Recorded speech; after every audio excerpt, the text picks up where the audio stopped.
You know the type, right? The person who's always talking about their massive dreams. The game-changing startup they're going to launch. The best-selling book they're totally going to write. The completely reinvented life they're about to build. But they never actually do any of it. And you might think it's just because they lack ambition, or maybe they're just lazy. But psychology hasn't covered something deeply uncomfortable about chronic dreamers.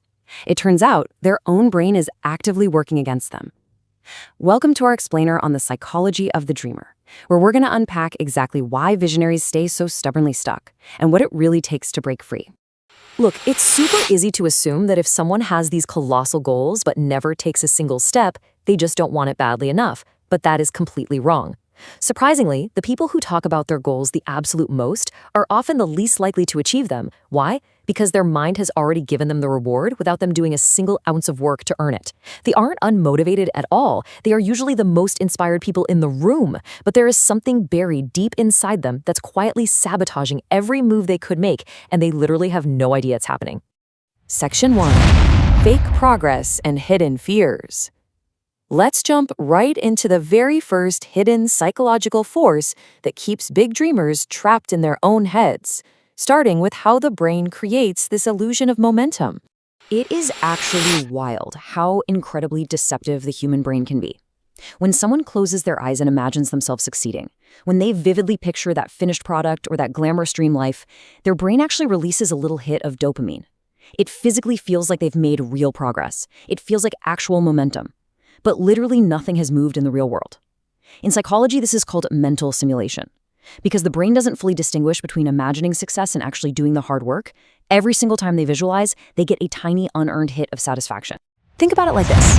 Imagine you are absolutely starving, and someone slides a hyper-realistic, stunning photo of a delicious meal right in front of you.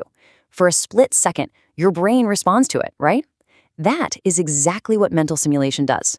It feeds your psychological craving just enough to kill the hunger, but it delivers absolutely zero real nutrition. The dreamer just keeps thinking, planning, and visualizing. They feel like they are sprinting forward, but they are standing completely still. Wait a second, you might be thinking, doesn't intense motivation just power right through that?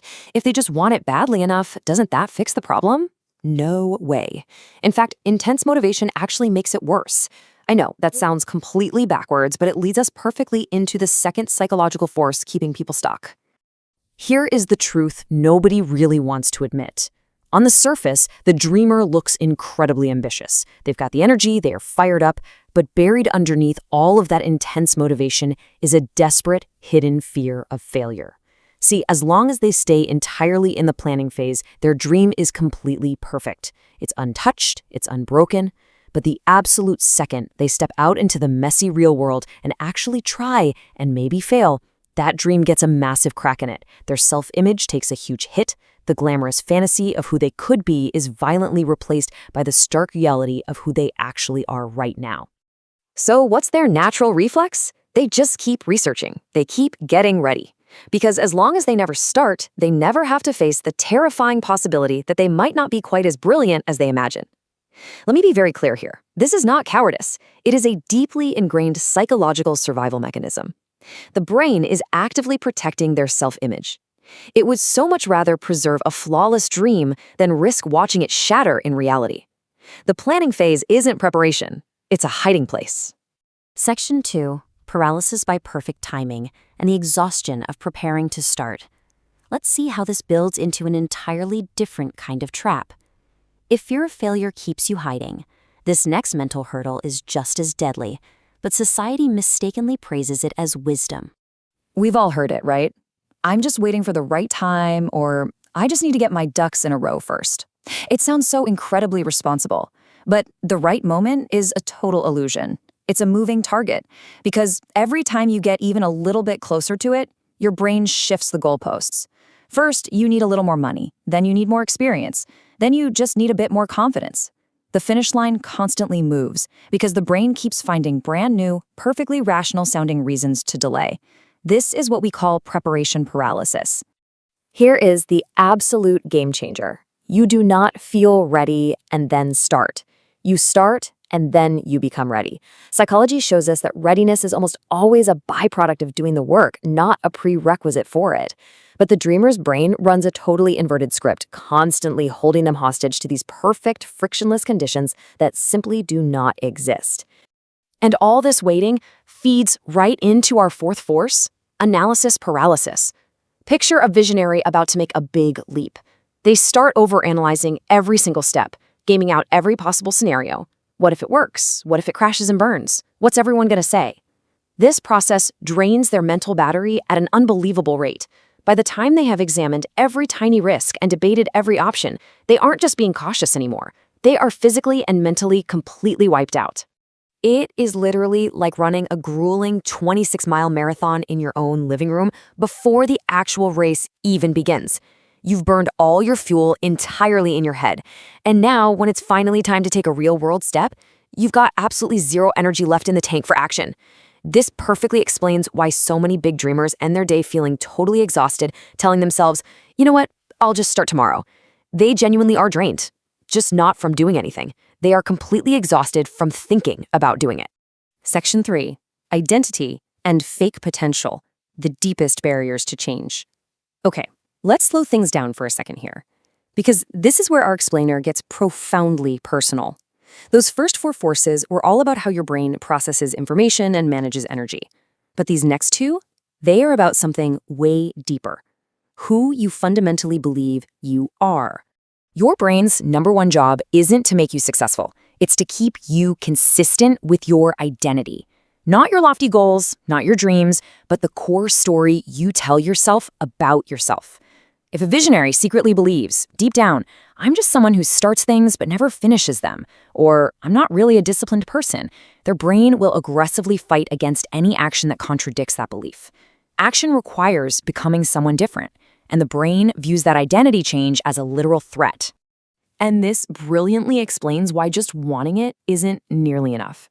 You can desperately want to launch that business, but if your internal identity doesn't match that reality, you will stay stuck. Because every single action you take is basically a vote for the type of person you believe you are. And if taking action means casting a vote for an identity you don't truly believe you possess yet, your brain simply won't even let you walk up to the ballot box. Which brings us to force number 6, the addiction to potential. Talking about big dreams? Oh, it is intoxicating. It surrounds you with this glamorous aura of future success. Everyone leans in when you cast a massive vision. But the actual effort, the reality of effort, is waking up at 5 a.m. to do the exact same boring, repetitive, unglamorous task for the 100th day in a row.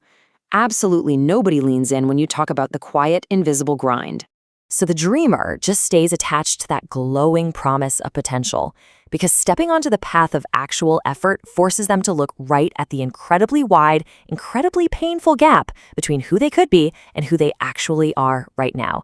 For the chronic dreamer, effort honestly feels like a funeral for the fantasy. They would so much rather keep that flawless, exciting idea alive in their heads than face the messy, uncomfortable, boring reality of the work required to earn it. Section 4. The final pivot and the 7th secret. All right, we've gone through the big 6 hidden forces sabotaging visionaries: mental simulation, fear of failure, waiting for perfect timing, overthinking, identity conflicts, and that addiction to potential.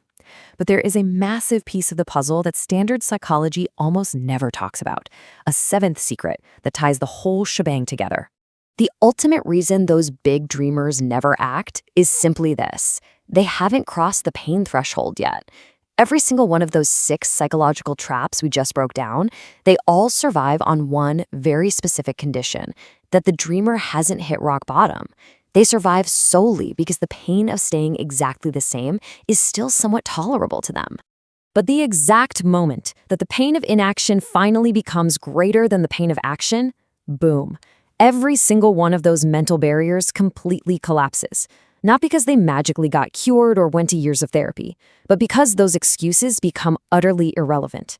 Having big dreams isn't rare at all. Imagining success is easy, but turning them into reality requires something none of these psychological forces can survive: the sheer, brutal willingness to act, even when your mind is screaming at you to stay safe and comfortable.